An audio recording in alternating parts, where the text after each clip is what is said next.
Hello everyone, welcome back to Shari science world. എല്ലാവർക്കും പുതിയൊരു വീഡിയോയിലേക്ക് സ്വാഗതം. ഇപ്പം നമ്മളുടെ LP UP പഠനം നമ്മൾ സ്റ്റാർട്ട് ചെയ്യാണ്. SCERT പോർഷൻസാണ് ആദ്യം തന്നെ നമ്മൾ കവർ ചെയ്യുന്നത്. ആദ്യം നമ്മൾ സയൻസ്, അതായത് ഓരോ സബ്ജക്റ്റായിട്ട് എല്ലാ ക്ലാസ്സത്തെയും തീർത്തിട്ട് പോവാം. അതായത് നമുക്കൊരു കണ്ടിന്യൂവേഷൻ കിട്ടും അങ്ങനെയാണെങ്കിൽ.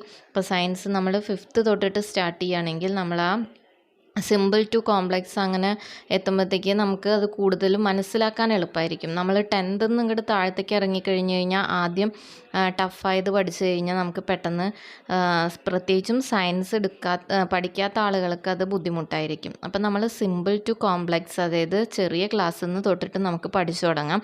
അപ്പോൾ 5th to 10th ആണ് നമ്മൾ ആദ്യം പഠിക്കുന്നത്. അതിനുശേഷം +1 +2 നമ്മുടെ സിലബസിലുള്ള പോർഷൻസ് മാത്രം, ആവശ്യമായത് മാത്രം നോക്കാം. ഓക്കെ, അപ്പോൾ നമ്മൾ ആദ്യം തന്നെ സയൻസാണ് റിവൈസ് ചെയ്യുന്നത്.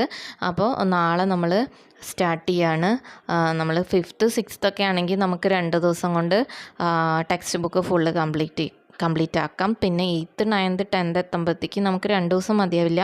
അപ്പം അതിനനുസരിച്ച് നമുക്ക് ദിവസങ്ങൾ കൂട്ടിയിട്ട് ടൈം ടേബിൾ ഇടാം.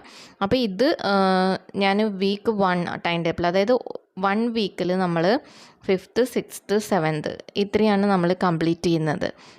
ദെൻ ലാസ്റ്റ് ആ 7th ഡേ എന്ന് പറയുന്നത് ലാസ്റ്റ് ഡേ റിവിഷനാണ്. അപ്പോൾ ഈ 3 ക്ലാസ്സിൻ്റെയും 3 ലാസ്റ്റ് ഡേ റിവൈസ് ചെയ്യാം. അപ്പോൾ ഇത് കഴിഞ്ഞിട്ട് നമുക്ക് സോഷ്യൽ ചെയ്യാം. പിന്നെ ഇംഗ്ലീഷ്, മലയാളം ഇതൊക്കെ നമ്മളുടെ സിലബസിൽ പറഞ്ഞിട്ടുള്ള പോർഷൻസിൻ്റെ മാത്രം നമുക്ക് പഠിക്കാം. ഓക്കെ, അപ്പോൾ എന്തായാലും നമ്മൾ സയൻസും സോഷ്യലും ഫുള്ള് ടെക്സ്റ്റ് ബുക്ക് പഠിക്കാൻ പോവാണ്. കാരണം SCERTന്ന് തന്നെ ഒരുപാട് ക്വസ്റ്റ്യൻസ് ചോദിക്കുന്നുണ്ട്. അപ്പം നമ്മൾ ആദ്യം തന്നെ അതങ്ങോട്ട് കംപ്ലീറ്റ് ചെയ്ത് പിന്നീട് സിലബസ് വൈസ് പഠിച്ചാൽ മതിയല്ലോ. ഓക്കെ, അപ്പം നമുക്ക് week 1 time table first day 1 and 2, അതായത് April 6th and 7th നമ്മൾ ക്ലാസ് 5th സയൻസ് ആണ് പഠിക്കുന്നത്. അപ്പോൾ സയൻസ് ഫുൾ ടെക്സ്റ്റ് ബുക്ക് ഈ 2 ദിവസത്തിൻ്റെ ഉള്ളിൽ തീർക്കണം. അപ്പോൾ ഫസ്റ്റ് ഡേത്തെ വീഡിയോ നാളെ മോർണിംഗ് ഞാൻ അപ്ലോഡ് ചെയ്യാം. അതായത് നിങ്ങൾ ടെക്സ്റ്റ് ബുക്ക് നിങ്ങളുടെ കയ്യിലുണ്ടെങ്കിൽ അതെടുത്തിട്ട് പഠിക്കുകയായിരിക്കും നല്ലത്. പോയിൻറ്റ്സ് നിങ്ങൾ നോട്ട്ബുക്കിലോ അല്ലെങ്കിൽ അതിൻ്റെ സൈഡിലോ നോട്ട് ചെയ്ത് വെക്കാം. അല്ല, ടെക്സ്റ്റ് ബുക്ക് കയ്യിലില്ലാത്തവരാണെങ്കിൽ നിങ്ങൾ ഒരു ടെക്സ്റ്റ് ബുക്ക് ഡൗൺലോഡ് ചെയ്യാൻ കിട്ടും. അതല്ലെങ്കിൽ നമുക്ക് ടെക്സ്റ്റ് ബുക്കിൻ്റെ ആപ്പുകളുണ്ട്, കേരള ടെക്സ്റ്റ് ബുക്കിൻ്റെ ആപ്പുകളുണ്ട്. അതല്ലെങ്കിൽ സമഗ്രയിൽ നിന്ന് ഡൗൺലോഡ് ചെയ്യാം. അപ്പോൾ അങ്ങനെ ഓൺലൈനായിട്ടും നമുക്ക് ടെക്സ്റ്റ് ബുക്ക് നോക്കിയിട്ട് പഠിക്കാം. പിന്നെ ഞാൻ വീഡിയോ ചെയ്യുമ്പോൾ ഞാൻ ടെക്സ്റ്റ് ബുക്ക് വെച്ചിട്ട് തന്നെയാണ് വീഡിയോ ചെയ്യുന്നത്.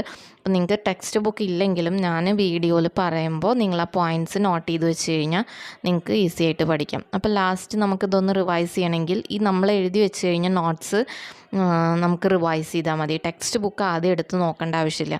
ഇമ്പോർട്ടൻറ്റ് പോയിൻറ്റ്സ് മാത്രം നമ്മൾ നോട്ട് ചെയ്ത് വെച്ച് കഴിഞ്ഞാൽ നമുക്ക് ഈ നോട്ട്സ് റിവൈസ് ചെയ്താൽ മതി. ഓക്കെ, ദെൻ നമ്മൾ ഡേ 3 and 4 April 8 and 9 നമ്മൾ ചെയ്യുന്നത് ക്ലാസ് 6th സയൻസാണ്. അപ്പോൾ 5th നും 6th നൊക്കെ 2 ഡേയ്സ് മാത്രമേ നമ്മൾ കൊടുത്തിട്ടുള്ളൂ.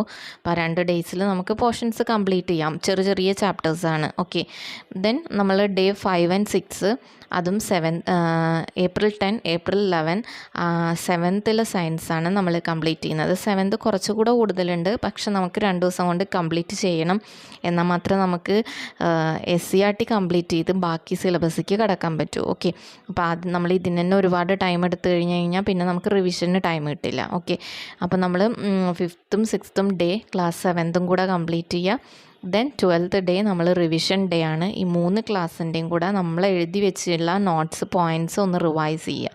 ഓക്കെ, അപ്പോൾ ഇത്രയാണ് വീക്ക് 1 ടൈം ടേബിൾ. അപ്പോൾ പഠിക്കാൻ റെഡിയായവർ നാളെ തന്നെ സ്റ്റാർട്ട് ചെയ്തോളാം. Okay, thank you.